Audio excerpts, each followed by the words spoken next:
Hello, good morning, everyone. This is Rahman, your host for today's event on how to avoid mistakes when implementing corporate finance systems. So I'm being joined with Yugini, who's a partner with ADE, esteemed guest speakers. Can you please introduce yourself? Hello, morning everyone. Morning everyone. I should say now a few words about the company and today's panelists. So this webinar has been introduced by AD Professional Solutions. We are a small consulting company. We have started our business in finance and finance reporting in 2004 and expanded to systems integrations in 2007, and we are already a few years in Dubai, and we provide here both system integration services and accounting and taxation support. And let me please introduce today's panelists. First of all, it's Mr. Abdul Rahman, a partner at Al Jazeera Advisory and Consulting, who will guide us throughout the whole webinar. And special thanks to Mr. Varun Malik for organizing this event. Varun is a founder of Consolidon. Consolidon is a prominent association of consulting companies here in UAE. And our featured speakers today include, first of all, Alex, who is the ERP, BI, and CPM systems expert with a specialization in financial and analysis and budgeting for already more than 20 years. He successfully completed more than 50 projects already. And our second speaker today is Netta. Netta brings more than 15 years of IT consulting experience, and she's one of the most recognized top project managers in CPM and BA implementation. And as for myself, I'm Evgeny Rudakov. I'm a partner at AD Professional Solutions. I will be today collecting your questions during the webinar.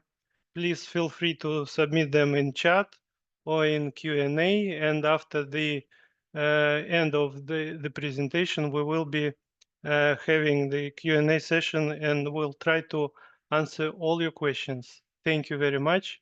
Back to you, Abdul. Thank you. Thank you, Yugini. So let's begin. Alex and Nita, thank you again for joining us. I remember we were talking about, this challenge of implementing corporate finance systems. See, most of us in this webinar, we're part of implementing systems, in a certain period of time, and some might be doing it right now as we speak. So I remember you mentioned a very interesting topic, like the implemented system is needed only by one person, the sponsor. That statement is quite important and heavy. Can you elaborate on this statement and what does it mix? Okay, sure, absolutely, Abdul. Thank you for the question.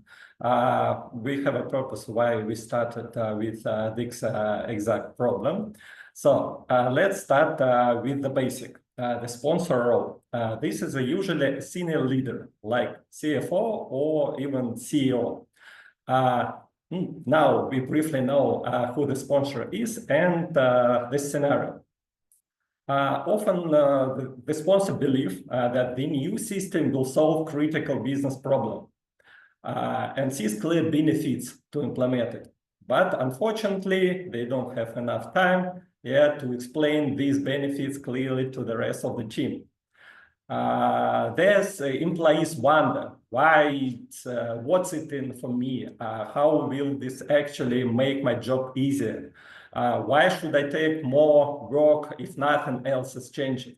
And without a clear answer, people usually stick to what they know. Abdul, I can give an example here. Okay, so an example from my work from a recent project. A large mining company with several mines, each requiring complex financial analysis to determine profitability. The owner regularly asks the CFO to run different scenarios. For example, like closing one mine and opening another. To handle this request, the finance team uses tons of Excel spreadsheets. Every time conditions change, recalculating these spreadsheets is a huge burden. Yeah, it's definitely killing all the team. And the CFO decides to implement a new automating system. But there is a problem. While the finance team, who communicate to CFO closely, quickly see the benefits and agrees on the system design, we provided other departments that resist. For example, tech department has extra tasks to prepare all this bill of materials, and we remember that these are mines. This is a very complicated calculation object. Then product department has to enter lots of data into the system, and they don't know the system. And IT team, of course, they faces tight deadlines integrating all the data with new system. Alex, this is a very common problem. I think we see across the globe in a lot of organizations. Like the sponsor thinks he knows what he wants, but again, when it's about different teams, things goes completely unplanned, right? And also, there are certain promises they make to top management, and then but the work is with the operational staff, right? So how to create that balance between promise to top management and the balance with the operational staff? What do you think about this? Yeah, there are several recommendations. Yeah, you can see it at the screen, how to avoid the mistakes. First, you must clearly show everyone involved what benefits the new system brings to their daily tasks. Yeah, it clearly follows from my example. Yeah, so as I already said, these benefits should be clear not only for the sponsor, not only for their team, but for everyone involved. For example, financial analysis can reduce routine work, yeah, and lower errors, yeah, and department heads can create budgets faster. So another crucial step is finding some enthusiastic team members, like Project Champion. And we will talk about who this person is and about this role a little bit later. And lastly, sorry guys, I'm finishing here, make sure people get the training and support they need. Yep, so yeah, I'm done here, we can move on. Alex, as a sponsor, we have a lot of sponsors on the webinar today as well. We always get approached by external vendors. They try to come and show a fantastic picture, and then and the sponsor thinks, oh, this is exactly what I need. Again, the sponsors, that's a promise to the top management, right? So what is your view on this kind of situations which most of us deal with? Sure. This is actually very close to what we've just discussed about gaps in communications, yeah? Between different levels of the project team. But here the issue even bigger. It's about mismatched expectations between top manager, the vendor, the people who will actually use the system. And this is very important. And another real life example.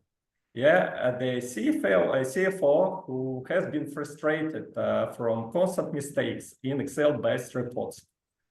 He is convinced that the problem is all about human error. Yeah, some formulas not updated, missing items in lists, that kind of thing.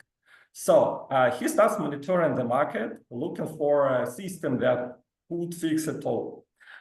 Soon, as it very often happens, a sales guy from well-known CPM platform shows at his office. Over a casual tea, they talk, and CFO says something like, look, I like the structure we have. I just need our Excel logic copied into the system and nothing else. So sales manager eager to close the deal, yeah, and just noted, no deep dive, no analysis, just a handshake and promises. We will make it happen.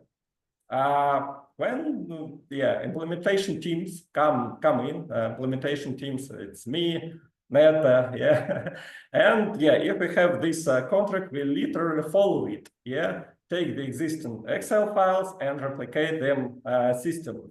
No redesign, no optimization, no user stories, if it's in the contract. All right. What happens next?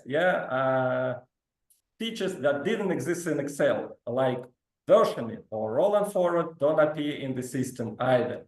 And the employees, they try to work in the system, but find it inconvenient, and they end up working with their Excels. And CFO blames the vendor. He complains, the system doesn't help us at all. But the real issue, it started early with overpromised benefits.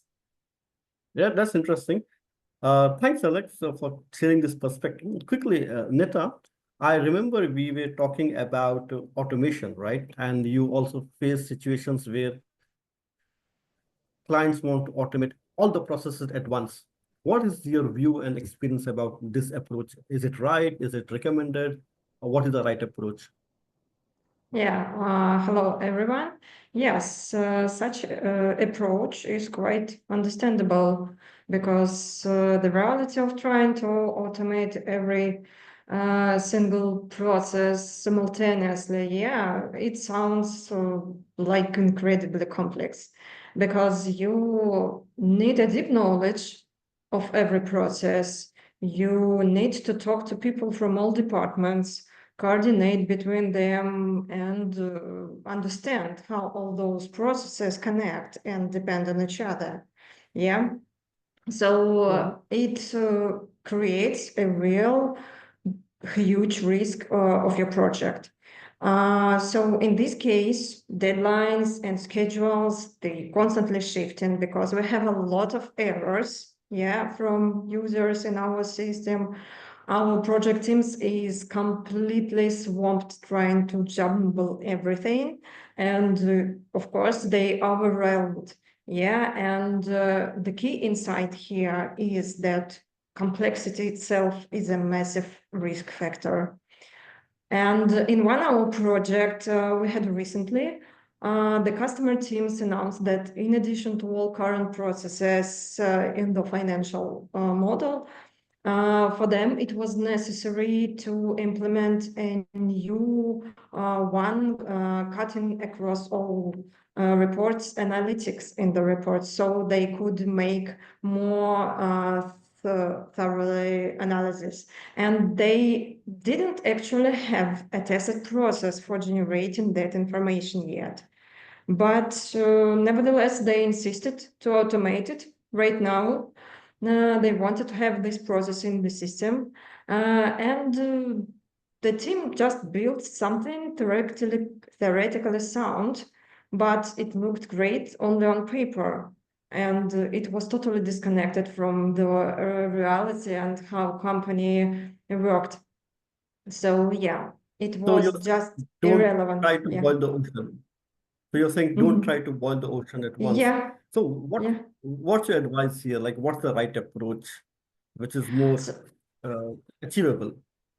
In this situation, there are three main points which I want to focus on. So the first one is focus on your key processes. Define your pain points, which you understand completely, because it will help you and your team see the value of automation.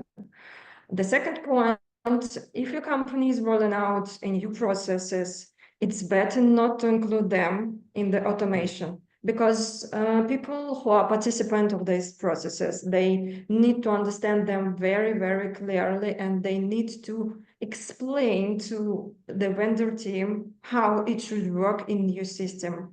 And the last one is that make sure that your team have enough time and right skills for each stage of the project. Because if your internal resources aren't enough, just please think to bring in external experts and consultants. All right. So you're saying, like, first of all, don't try to. The right approach is focus on the key major processes which are tried and test it. Like people are when you automate. And then second, you're saying not approach out is like, since we are automating, let's automate everything. We have a budget, we have a project, let's do all at once. I think that is the biggest pitfall we all fall for. I think that should be avoided. This is a very important point. Audience should take a note.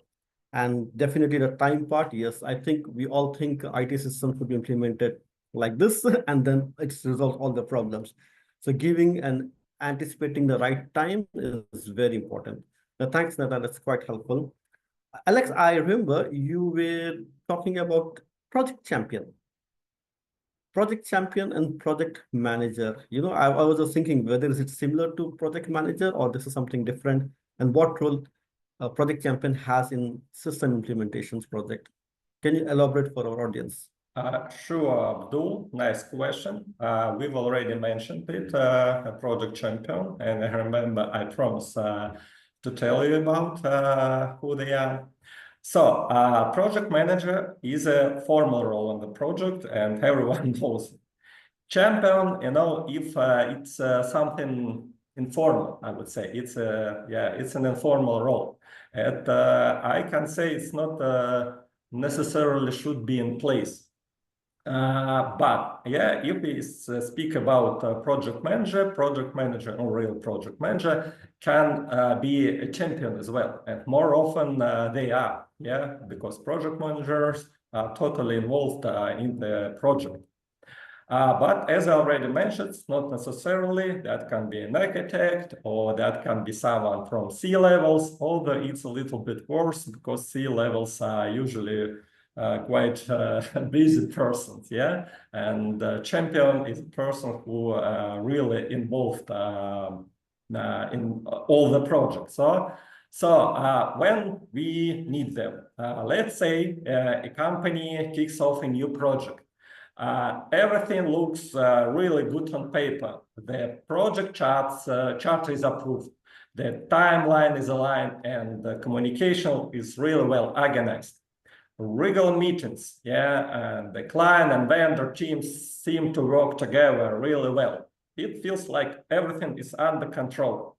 But over time, and I think that many attendees just came across this situation. So, but over time, it becomes clear that the project is slowing down. Meetings are held regularly, but more and more often, decision makers don't show up.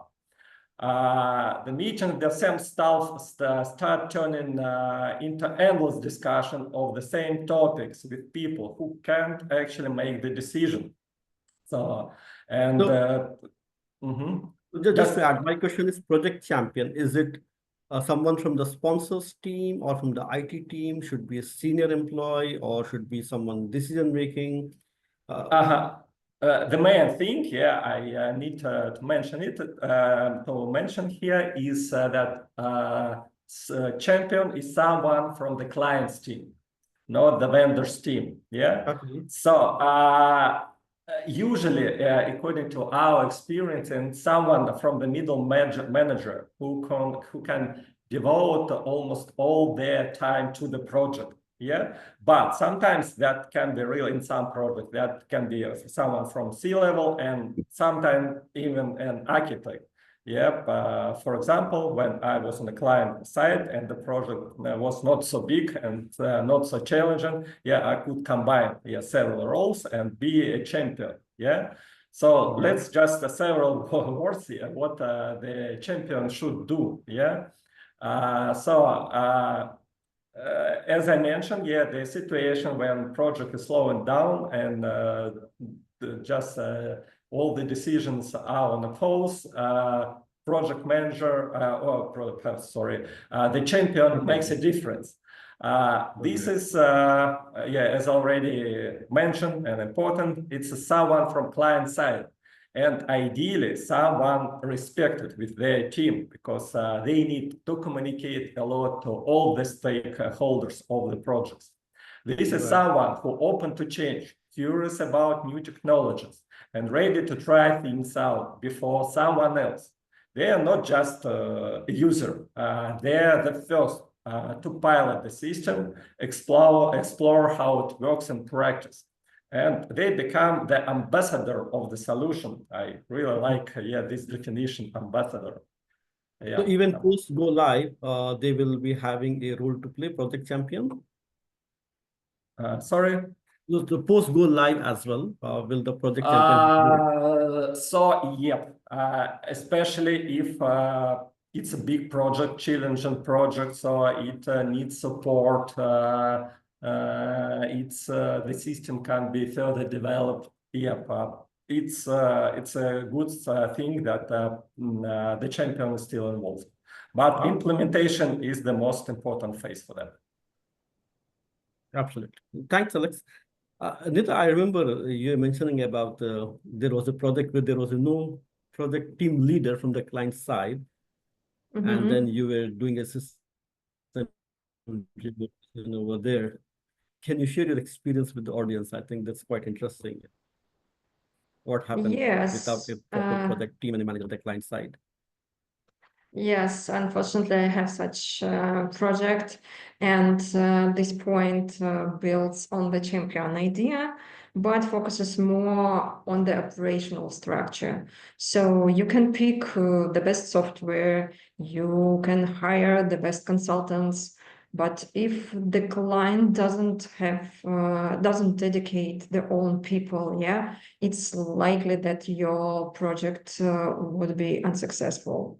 And it's amazing how often this gets overlooked. And there is quite a popular opinion that, vendor could handle it. But the vendor can't manage your internal resources, the vendor can't manage your internal change management. And in these cases, usually timelines drag on forever. Decisions take ages because no one internally owns them or has the time to focus on project.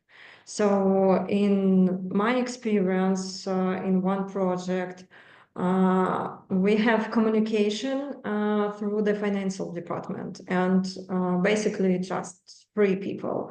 And they were already swamped with the day-to-day work. So the project, which should be and was meant to be strategic, kept getting pushed aside. So in reality, it looked like we send requests, wait for weeks for response, and had to constantly chase them just to keep things moving. So if you in your project there was no real project ownership, so you definitely would have status meetings, which were just for show. Top management showed zero interest, and key decisions were delayed. So what we should do when we come across this kind of projects, right? So we don't know unless we walk into a project. See, there are 2 sides. One is the client, one is a vendor, right? So now, from the client perspective, promise to top management. This is where the problem starts. Top management has this, they know what they want, but the team is not aligned, and then the project starts. So what should we do, like if this kind of project is happening, and how to correct it? So the first of all, how we could avoid this mistake. First of all, you definitely before the project start, you would definitely find the project manager and the team, so they could manage the project. So because we definitely need this or internal ownership, because in this case, if just we have project manager from the vendor side, in this case, this project manager always do double work, for those side and for the client. But nevertheless, again, as I began my speech, from the point that it connects with champion idea, so we need definitely all these people inside the client side just to move the project, just to show your colleagues the value of the new system, how it could help it, and just to keep all things, project things, done. Right. Okay. That's very helpful. Thanks, Neta. So let's move to the FP&A system, right? In corporate finance system, there are a lot of systems. You have treasury, you have accounting, you have ERPs. Let's talk about the FP&A system implementation. You know what I have seen, like most of the companies, they have their planning, budgeting in nice, fantastic Excel spreadsheets. They are working for the past 3-4 years. CFO is comfortable. Even the output goes to the board for decision making. Everything is fine, and then the client wants to automate this or want to bring a system and want to move whatever is there in their fantastic Excel budgets to this FP&A system, right? It's a perfect one according to the client, from client perspective, because it's working for the past 2-3 years. They have not come across any issues. So Alex, what do you think? Is this a straightforward approach? I have perfect Excel-based FP&A budgeting and planning tool. I can move it to an FP&A system, or do you have some perspective to this? Thank you, Abdul. You're absolutely right. This is a really common situation. And okay, the short answer, my answer is that no, it's not enough, or at least not always. Yeah. As you said, what usually happens is that a company has some complex Excel-based model, built over the time. It works kind of, and CFO think, we've been using this spreadsheet for a long time. Everything works fine. Let's just automate. But usually there is a big difference between something working in Excel and being ready for automation. It's very important to understand for any stakeholder in the project. Excel files often hide a lot of manual adjustments, discrepancies, unclear calculations, and outdated reference data. When you try to automate it without cleaning things up, first, you often carry all these issues into the new system. Common issues include, as I already mentioned, references, external files, hidden constants, broken formulas. Plus, companies frequently have outdated or inconsistent master data. So again, yeah, I can give you a real example that happened recently. So one large manufacturing group of companies started automating its consolidated financial reporting. They assured everyone, our team, first of all, their methodology was audited and absolutely ready for implementation. But during the project, our team discovered that there wasn't a method of some critical adjustment, like such as unrealized profit. It turned out these adjustments were calculated in different undocumented spreadsheets by a single accountant who had recently left the company, and we couldn't ask her for clarification. Nobody else understood, including chief accountant, nobody understood how this calculation worked. And we all had to rebuild the methodology from scratch. And you can imagine major delays, and extra cost here.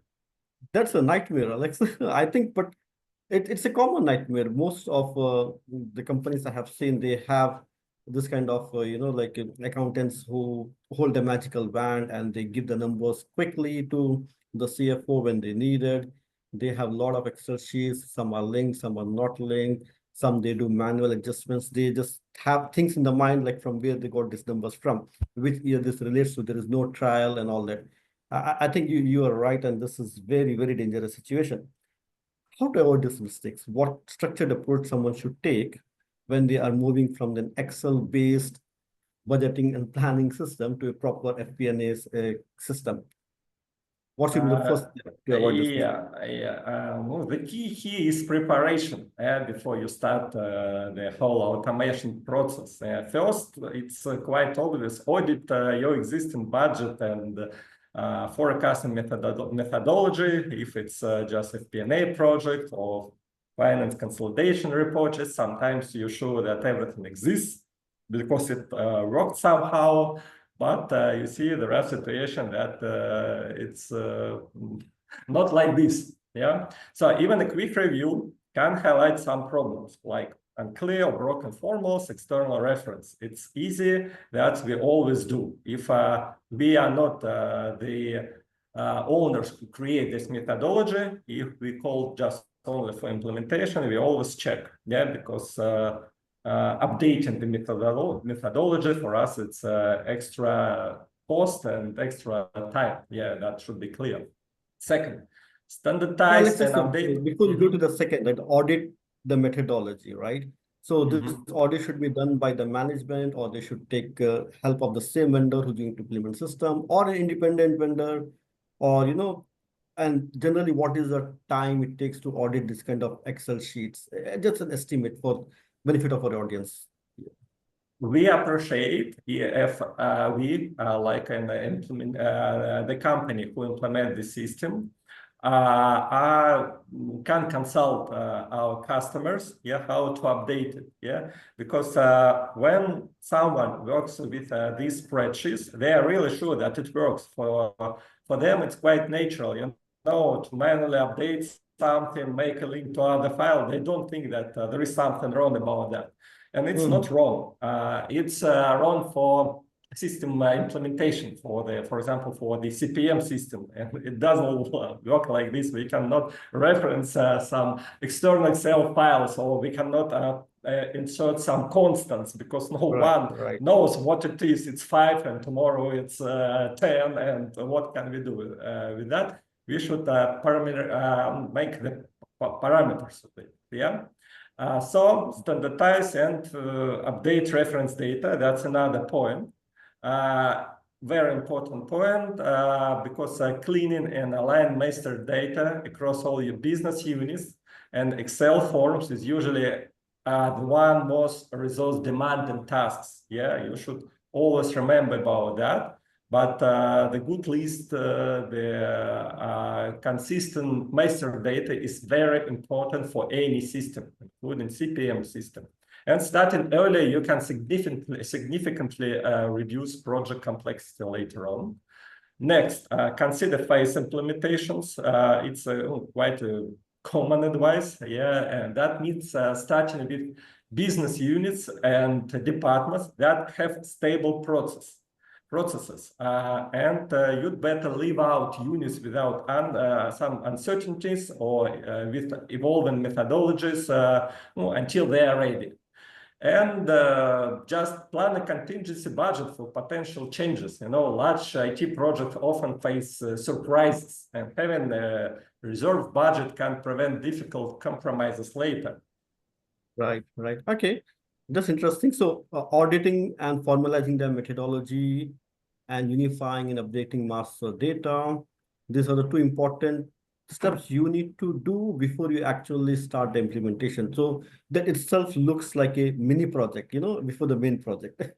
So, and then you said you have to implement in phases, and then also always have some reserve budget for any contingencies. So understood. That's helpful, Alex. So Nita, I remember you have also seen some pitfalls while clients are trying to automate certain processes, right? So there were a lot of chaos, and they thought this, once you automate, everything will be changed drastically. It's a magic. You press the button, all the problems will be gone. What's your view on this perspective of clients? So a little, I suppose, continuation of Alex's idea, because they are connected. When employees notice some discrepancies in reports or inconsistent methodology interpretations, sometimes it doesn't raise concerns. And there is a common belief that once a system is in place, things will fall into place. Simply just transferring the current logic to a platform and really make everything easier. But no, here we are talking about the automating chaos, yeah? The reality is that automation usually amplifies the existing chaos. And if your processes are undefined, your data is mess, and your rules are unclear, the new system just makes that mess run faster.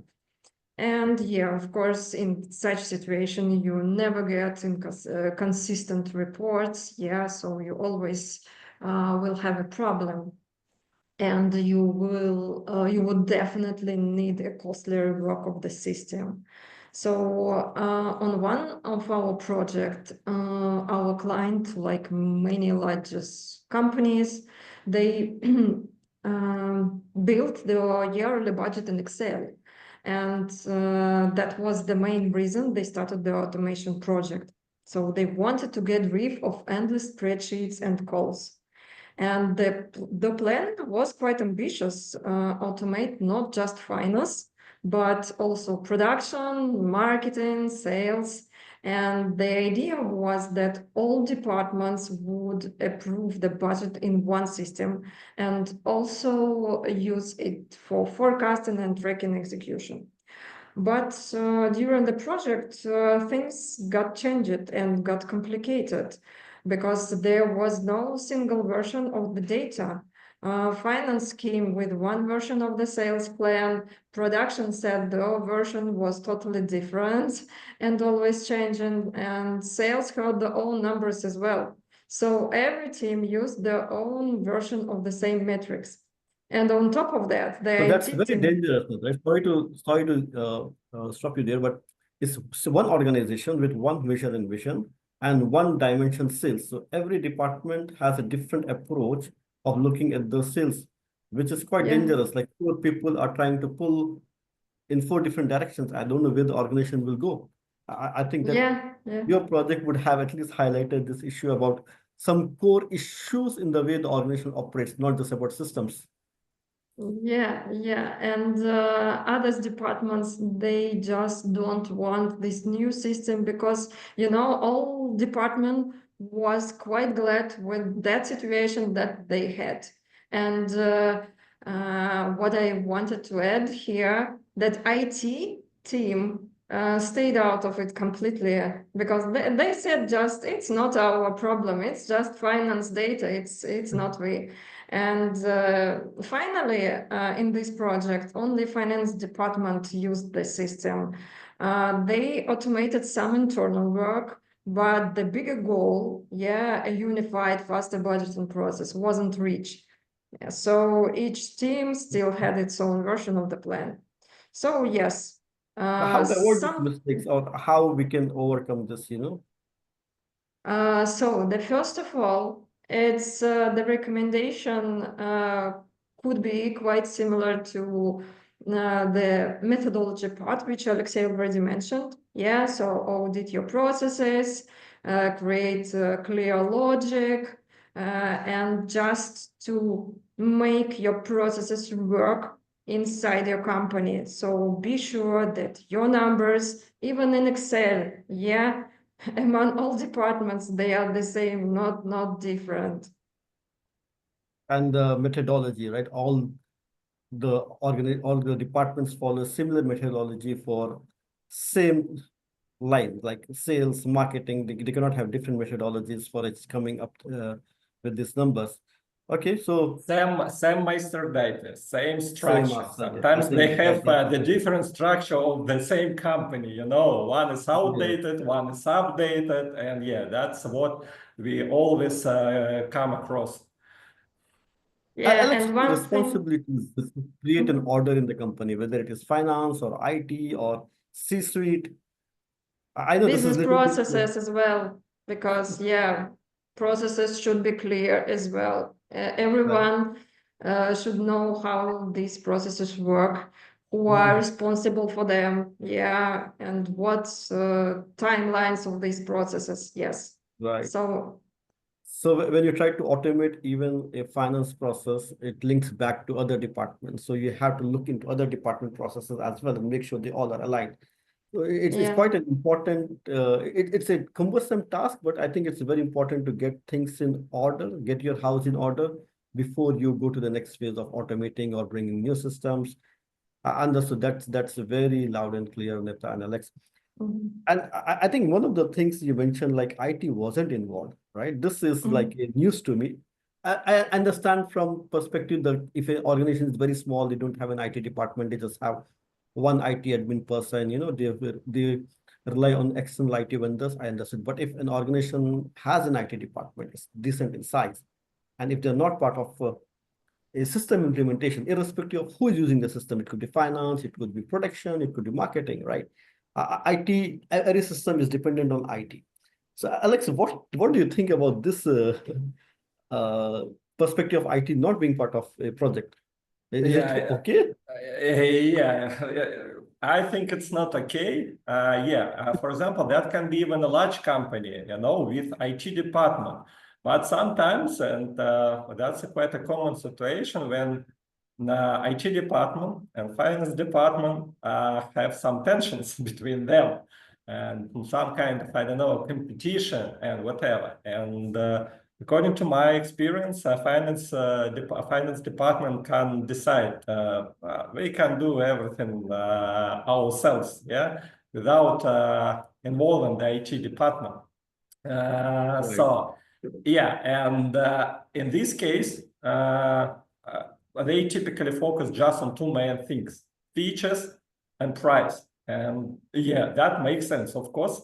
But in this case, finance guys, often overlook other key factors like scalability, performance, integration, vendor support. So I don't want to say that finance department don't know how to do it, but key departments usually they have a lot of system, on their balance, and they know how to create all these procedures, how to choose the system. They are more focused, on other criteria. So as for FP&A project, by the way, a common mistake is mixing up BI tools and CPM systems. Vendors sometimes create confusion by using, buzzword like analytics, decision making, performance analysis, or AI, right? Absolutely. Talk of the town. And they make it look like their solution can handle everything. No, it doesn't work like this. And for example, BI system can support some planning tasks, but they are not designed for full FP&A needs. And let me quickly illustrate it in two examples, if I have time for that. Yes. Evgeny, if we don't have time, just cut me in. So in first case, a company looking to automate their budgeting and financial planning processes. The CFO had watched a demo of a popular BI solution and was really impressed by dynamic, visually appealing dashboards. That's how it works, this appealing buzzwords, BI, everything is nice. And that is more important. Some members of finance team had already used this BI tool before, and they like how easy it was to build the reports. Plus, the price seemed very attractive comparing to CPM system. So, based on these factors, they purchased licenses and began implementation. However, once the project status, issues popped up. They realized that BI system had very limited options for manual data entry. And that's for everyone involved in budgeting process. It's known that it's really crucial for budgeting. And they needed to find external solution to bridge this gap. Another major issue was with reference data management. It was difficult to handle their master data in the BI. And finally, no built-in workflow for the budget approvals, because their system just don't need to have some kind of workflow. They design for analysis, and for budgeting process, it's a core functionality. Alex, for the benefit of our audience, what could be the key pointers they should keep in mind when they're picking up new systems? Because most of us would be approached by very smart vendors, salesmen who try to paint an amazing picture. They speak as if they are part of our team, that they know what our problems are. We think they are going to solve our problems.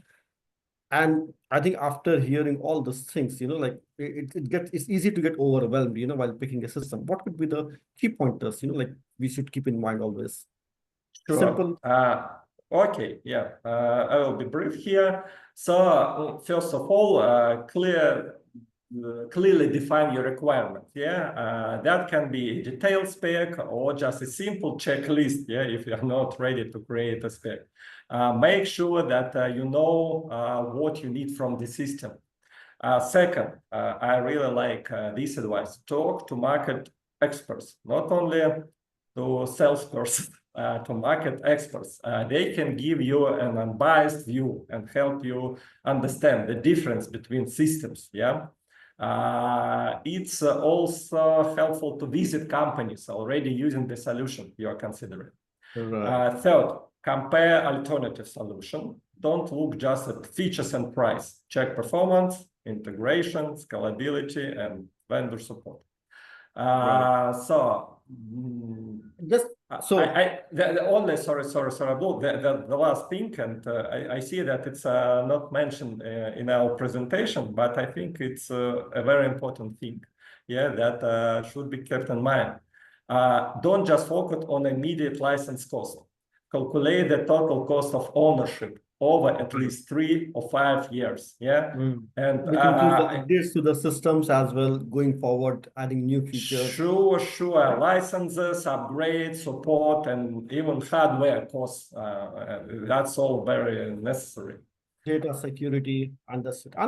That's quite helpful. So I think we discussed almost 8 major topics on what could be the challenges or which you can face while you're implementing systems, corporate finance systems, right? It looks so overwhelming. I think most of us would have experienced all these challenges, and the way Alex and Neta, you shared your experiences, the way you articulated, I think it gives us a guidance on what to do, what not to do before you are going for a next journey of your system implementation or selecting a system. Do you think we can stop at 8 themes? Or do you think something more? No, unfortunately not. When Net and me planned this session, we decided just to have a brief overview. But when we just one evening we sat and we just made a list of it. And now we see around 30 of the common mistakes, and 8 is just we can cover for today's session. You mean to say, in addition to what we discussed today for almost an hour, there are 20 plus more common 30. I think it's still not a final number, but now it's 30. We are going to keep working on that, and we will be releasing our articles. Just check our website and LinkedIn page. We will continue publishing the rest of them there. All right. Okay. Thanks, Alex. Thanks, Neta. Let's see if our audience have any questions. Audience, thank you so much for being so patient and listening to us. This is your time to ask questions. And in the meanwhile, while we are collecting questions, can you please answer to the questionnaire, which will be shared by Yugini now? Yugini, over to you.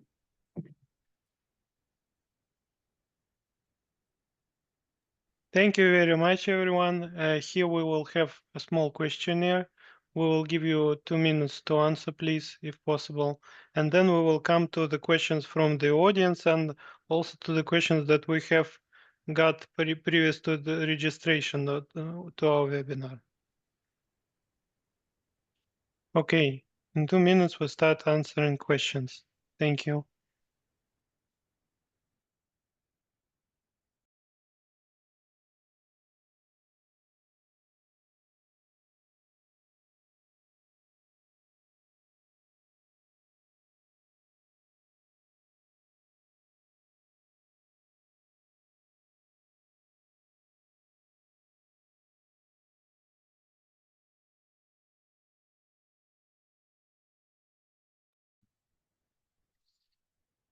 Thank you very much, everyone.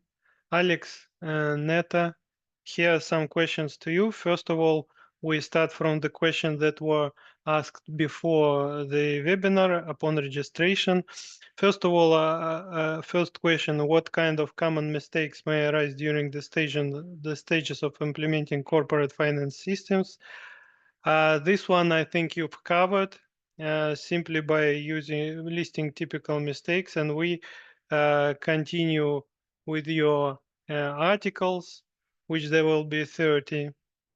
There is another interesting question which was posted before the registration. How does avoiding mistakes evolve as a strategy? I think it relates to the subject of how do we convert the simple avoiding mistakes as they arise to the strategically avoiding these mistakes. Can you elaborate on this? If I understand the question correctly, I wouldn't say that it's a kind of strategy. Yeah, you just should keep in mind the list, the practice. Yeah, the practice, for example, consulting companies come across. And yeah, it's having this checklist, for my opinion, yeah, it's maybe controversial, is enough, yeah, to avoid a lot of mistakes. But every project is unique. Of course, thank you. Here's another question. What types of finance systems are available for finance department? Can you please maybe list 2-3 of them and of major types and of the systems of the vendors? Can you bring some examples, please? Mm-hmm. Okay, I worked a lot with ERP system. Now my work commonly, it's mostly involve CPM system. Yeah, I'm focusing on this, and I work and I implement now Alplanir, and that's a modern CPM system with low code, and it's close to Excel, what the finance departments and finance teams like so much. So it has a close integration with Excel, all the same spreadsheets, whatever. So many people call this CPM system like Excel on steroids. It's quite, I would say, not a very precise definition, but yeah, that sometimes it makes sense. So yeah, if someone is looking for a CPM system, I would definitely recommend to look at Alplanir. Thank you, thank you, thank you. Let's continue to another one. How can we improve communication across all project levels? Strategies to avoid critical project issues. I think it's very specific to each company how to improve communication across all project levels.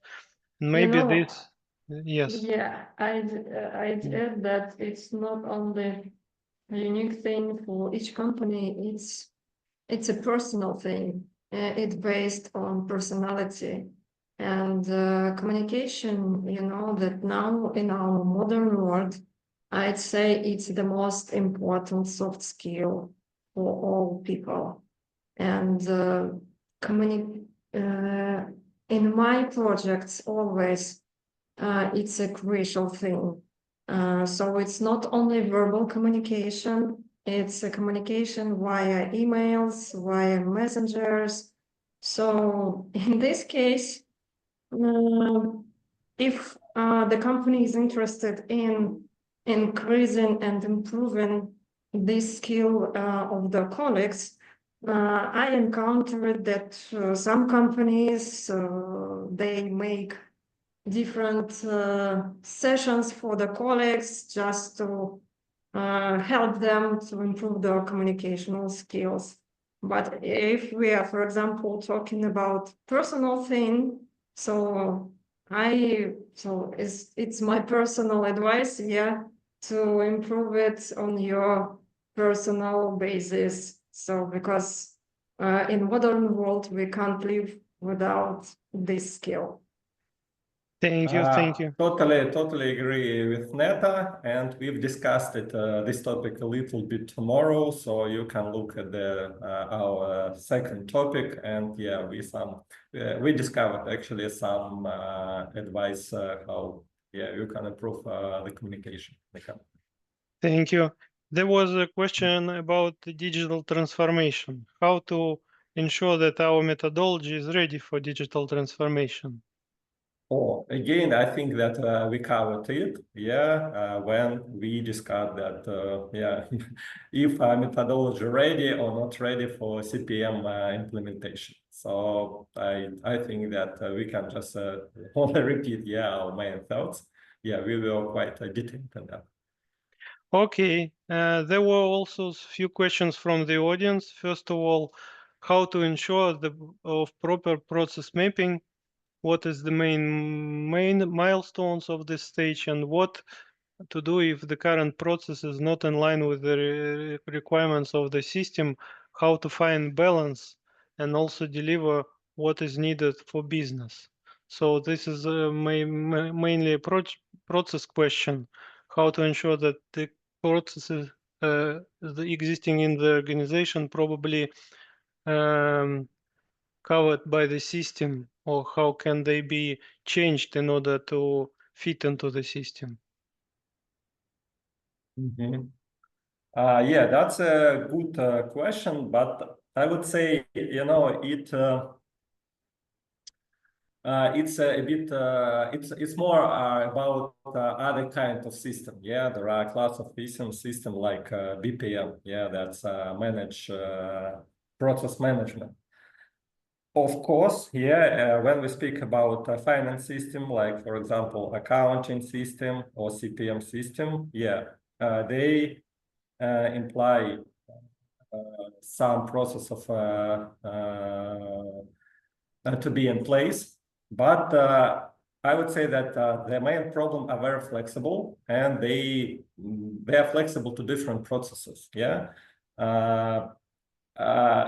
I think it passed, the time passed when, for example, a big ERP vendor just came and stated, I don't care how you work, you will be working like, according to my system rules. And when I started my consultant, my consulting career, I just encountered this situation. Now, I would say, many companies, they stick to their current processes, and the systems are quite flexible to support it. I wouldn't say that there are poor processes. No, sometimes it's obvious that there are poor processes, but if you feel good with current processes, it's not obvious that they are so poor, so you just may set up system according to your processes. Say you have the process automated in Excel, then you probably don't have any approval process, for example. How can it be solved in the CPM system, for example? Almost all modern CPM systems I know have this workflow process. I know that it's very important. So it's and many of the CPM systems have even inbuilt, and that's kind of standard. Sometimes it's a simple workflow. And what is good about CPM, and Alplanir too, so you can set up any workflow you want. It's really a constructor. So if for example you want to have a parallel approval of the parallel budget approvals, or I don't know, some complicated chains, of approval, the Alplanir and some other CPM system supported. And that's what we usually implement. If the client says we have the certain process of approval, we are not going to change it. Just please take this one and put it in place. I would add here that probably not in all cases, the existing processes should be automated. Probably in some cases they should be reviewed and probably redesigned totally in some cases. Okay, let's move on to the next question. How we can overcome the employees turnover challenge that may cause significant delay during the implementation project? For example, if the project manager or the project champion got an amazing offer that the company couldn't match, and he or she left during the implementation, is it, for example, better to have a third part managing the implementation? Absolutely. As for project manager, I agree, and that's quite a common situation. But there is a third-party company with a manager that acts in behalf of the client side. It works for project manager, I think, but it doesn't for champion. Yeah, that's my personal opinion. It doesn't work for champion because champion, as I mentioned before, should be a person, someone who is respected, who is respected by other members, other stakeholders. So they should know them well, they should communicate well, and if it's just a third party, sometimes, of course, you can build up good communication, sometimes it works. But it's more complicated. So I'm voting for the champion to be inside the company. Yeah, someone from the members. Neta, if you have something to add here. And definitely internal person on the client side, because it's recognizable person, a person who really wants to achieve the result, who wants to share all the experience among the colleagues, and such person, is in most cases people respect them because they help colleagues to go through this new challenge. So definitely internal person. Thank you. Let's move to the next one. How to assess developers who are providing the implementation services? Putting aside the project management and the soft skills, which hard skills should be looked at while choosing the service provider? I think, first of all, the knowledge of the system being implemented. Yeah, they should be, I don't know, not necessarily platinum partners, but I don't know, at least gold partners. And they should have, I think, some credits from the vendor. Of course, maybe they can provide some references. We mentioned it today. So, and just print you to the client, so that client could confirm that everything in place and work. So then pay attention, of course, to the team. So if you provide a request for proposal and you receive the proposal, look if it contains CV. You can arrange some some sessions with these specialists, ask them how they speak, what is their experience, if they are aware of the problems you encounter too. And depending on it, if you like it, if you feel like it's comfortable to speak to them, they understand the problem, they're experts, that really can be your provider. It's not necessarily should be the largest one, because if you see that some company says, oh, hey, we have, I don't know, 50 specialists, in our company, and for example, this company, small company, has only 10, but these 10 or even 5 can be twice as good as these 50, and this 50 can be totally engrossed in other projects. So so the size in this case not always matter. So again, look at the team, speak to them, ask your question, try to discuss your main pains and listen to the potential vendor, how it answers, how they understand your problems. So that's from my side. Just to add on the Alex, I think the delivery team from vendor side is also very important. Sometimes the vendor is very credible, but again, the team who is going to be on the ground and the value system of your company sometimes might not align, like what kind of approach they have, how good they are as project managers, what kind of dedication they're going to give. So that's also quite important to consider when selecting a vendor, the delivery team. Right, Alex? Yes, yes, I think so also. Shall we proceed to the next one? Yes. Based on your experience, what would be the average contingency budget for the implementation? I guess this question relates to the fixed budget projects, because on the time and material projects you don't have any contingency budget. You simply have usually your expectation of the budget. No, not necessarily. Even if you use a time material approach, yeah, that's a more flexible approach. And the CPM implementation in general, yeah, finance system implementation, yeah, it's not a standard process. Yeah, there are a lot of issues involved, and always, yeah, it's not sometimes, not often. Yeah, I would say it's almost, yeah, always there will be some changes.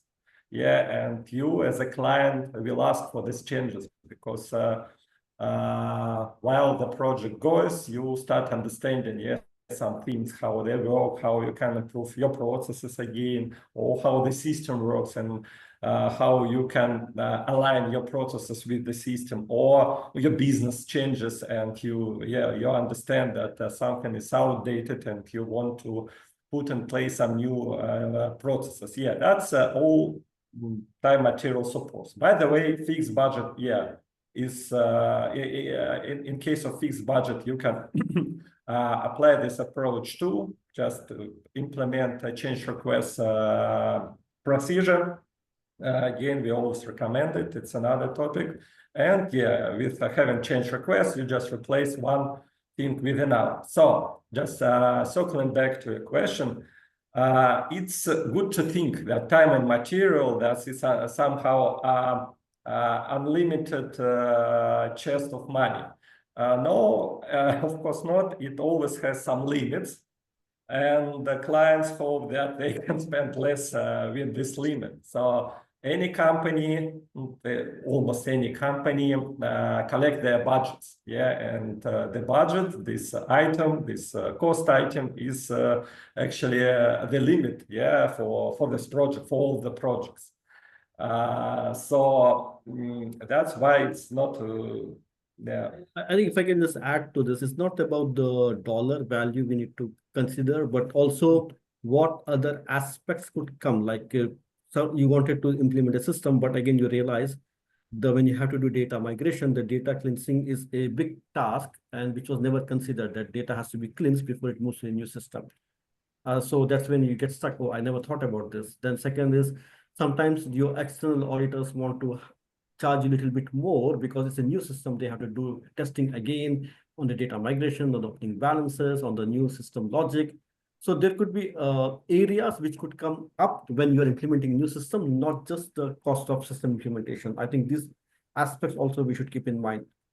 Yeah, and yeah, sorry, I think that Thank you. I didn't answer the core of the question, their average contingent budget size. I would say 10-20%, kind of, according to my experience. It's a good number to start with. Thank you very much. So thank you, everyone. I think we're out of the questions for today. So just to round up, first of all, the presentation, of course, will be shared and sent to everyone. please follow us on the LinkedIn and our social media. We will be published the discussed pitfalls as an articles and many more to be published as promised by Alex. And the following webinars will be on financial consolidation and financial planning and analysis.